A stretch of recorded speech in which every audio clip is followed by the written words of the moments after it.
clouds, kicking hard fist in the air. Smell the fear, we don't care.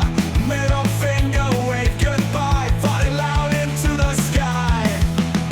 Ever feel like there's more to life than we see on the surface? Like there's something more out there. Yeah. Well, today we're diving into How to Become a Wizard with or Without Magic Oh, interesting. by the wandering wizard Simon Kalamanis. And before you think we're out here, trying to conjure up spirits or pull rabbits out of hats, Right. hold on. Yeah. This isn't about, actually proving whether magic is real. It's really about exploring the ideas in this book, Okay. about belief, about how we see the world, I like it. how we decide what's true. Yeah. And it's fascinating, I think, how the author starts the book. Oh, how so? It's a quote, actually, Oh, okay. from Rudyard Kipling's poem, If. Really? Yeah. Okay. If you can keep your head when all about you are losing theirs. That one, yeah. That one, yeah. Not your typical, I think, Wizard's Manual intro. Yeah, not the first thing that comes to mind with wizards. Not at all. Like how to make a potion. Something like that. Yeah, exactly. So what's the connection? Yeah. Why start a book about becoming a wizard with a poem about, resilience and self-mastery? Well, because, Kipling's poem isn't just about keeping your cool. It's about thinking for yourself. Like not letting all the chaos of the world dictate your inner state. Right. And that kind of mental clarity is crucial, I think, when you're dealing with anything that challenges how we normally think, challenges conventional wisdom. Right. It's like that old saying, if you want to see what no one else sees, you have to do what no one else does. Break out of the mold. Yeah, and this ties into another quote the author highlights. And this one's from G.I. Gurdjieff. Okay. You are in prison. If you wish to get out of prison, the first thing you must do is realize that you are in prison. Okay. I mean, I'm sensing a theme here, but break that down for me a little bit. What's the prison and how do we get out? Yeah, so the prison is really, it's our own limited perception. Okay. The beliefs that we have, the assumptions that we cling to without even realizing it. A lot of times we're all born into a world that tells us, this is this, that is that. Right. But how much of that do we actually ever question? Right. Really? Wow. That's a bit of a mind bend. Yeah. And to throw us even further down the rabbit hole, the author claims that this book is both fiction and nonfiction. Interesting. Is this just a clever marketing ploy, Right. or is there something kind of deeper at play here? Yeah, that's a good question. Hey. I think it's the author's way of introducing us to this concept of superposition. Superposition. Are we about to dive into quantum physics? Kind of, yeah. Okay. In quantum physics, superposition suggests that something can, exist in multiple states Okay. at once until we observe it. So it's like this book is both a fantastical tale, Okay. but it's also a practical guide. Simultaneously. Yeah, exactly. Let's see. Okay. And it challenges us to question the very nature of what's real and what we believe to be true, Mhm. Okay. I have to admit, I'm hooked. It's like the author's setting us up to really question everything. Yeah. But if we're gonna break free from these perceived prisons, Right.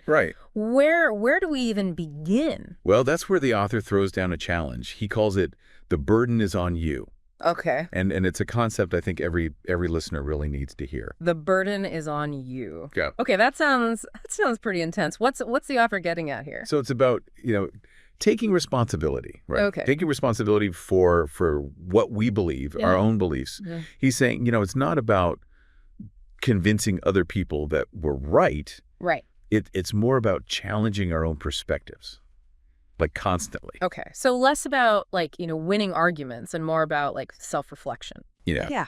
Exactly. Yeah. Yeah. Less about, proving everyone else wrong and more about really looking inward. Right. Yeah. The author says we often just dismiss other people's views without even really grappling with them. Right. Yeah. And he uses this comparison. It's like a game of tennis. Okay. I'm picturing wizards on a tennis court now. I don't know why. Yeah. Picture this. The ball, right? Okay. The ball is always in your court. Mhm. It's your move, right? You have to question, you have to seek evidence, Okay. you have to refine your understanding. So don't just, react to what someone throws at you, but really, really try to engage with it. Okay, that makes a lot of sense. Have you ever caught yourself, maybe you can relate to this too, just blindly accepting something just because like an expert or an influencer said so? I feel like it's easy to do. Oh yeah, all the time. Yeah, absolutely. Absolutely. Especially these days, right? Right. I mean, we're bombarded with information constantly. Yeah. It's so easy to just let other people think for us, Right. But yeah, this book is like a call to really become our own skeptical investigators, Oh, I like that. Yeah. Okay. Mhm. So if we're taking on that responsibility, right, that burden of proof, where does it lead us? It leads us to, I think, a much more nuanced and often very surprising understanding of the world. The author says the world is a lot weirder than we often realize. Weirder in what sense? Okay, so he uses this, I think, brilliant analogy from this old Star Trek episode. Okay. For the world is hollow, and I have touched the sky. Okay. So in it, the Enterprise crew, they discover this civilization. They live inside a giant hollow asteroid. Okay, classic Star Trek. All right, I'm listening. Right. So these people, right? Yeah. They believe they're on a planet Okay. because the inside of this asteroid is designed to look like a sky. Okay. So it's got like day and night cycles and all this. Wow. It's not until someone actually goes to the edge of this place, right, Yeah, and actually touches the sky, that they realize the truth. So their whole reality was an illusion. Exactly. Yeah, and the author's point is that we can get so caught up, right, Right. in our own little perspective, our own little asteroid, that we totally miss the bigger picture. That touching the sky moment, Right. that's about pushing past those limitations and seeking direct experience. So it's not about like, believing everything we hear, but it's about being open to the possibility that there's more to discover, Yes. more to understand. Exactly, yeah. Yeah, the author's not saying like suddenly believe in every outlandish theory out there. Right. He's saying, don't be so quick to dismiss things, right? Okay. Without investigating a little bit. The world is full of these wonders that we haven't even begun to imagine. I love that. It's like this healthy balance of skepticism, but also open-mindedness. Yeah. So if we're actively questioning our assumptions, Right. and we're constantly seeking what's the ultimate goal? What are we working towards here? Right. It feels like we've been on this journey Yeah. constantly like questioning and peeling back these layers. Mhm. So what's at the heart of it all? What's the like end game for the author here, Well, you hit it on the head when you said journey. Okay.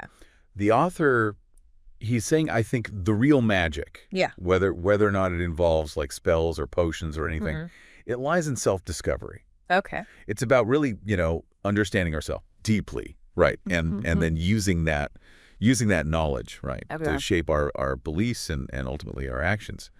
So no magic spell to like instantly become a wizard. I know, right? Okay. Wouldn't that be nice? Right. But no, I think, the idea is more about becoming the kind of the architects Okay. of our own realities. Okay. Recognizing that we're not just these passive passengers. Right. Like along for the ride, we have this power Okay. to influence the course of our lives Yeah. through the choices we make, the perspectives we choose to see the world from. Yeah. That reminds me of a quote I heard once. Yeah. The only thing that stands between you and your dream is the will to try and the belief that it is actually possible. I like that. Yeah. Totally. And the author actually uses a really powerful poem to kind of get this point across. Okay. Oh Me, Oh Life Hey. by Walt Whitman. Yeah. Yeah.